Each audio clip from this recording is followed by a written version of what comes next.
Hello again, seniors. I want to show you how you can access scholarship information through Naviance. You're going to go up here and click on colleges, scroll down on the very bottom, and here's where you find all about our scholarships, local and national searches. The first one I'll click on is Scholarship Match.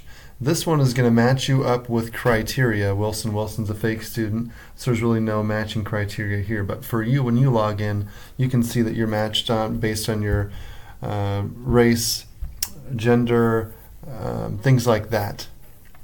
You can click on all these scholarships and kind of get some information once we upload them. You can see deadlines, the maximum award is usually in there. If you go back out and you click on colleges, scholarships and money, and scholarship list, here it breaks down the local scholarships. The deadlines, maximum award, essay required, some of them are merit based. Again, you can click on these scholarships and get some information, who to call, who to contact, and the description of the scholarships that are available.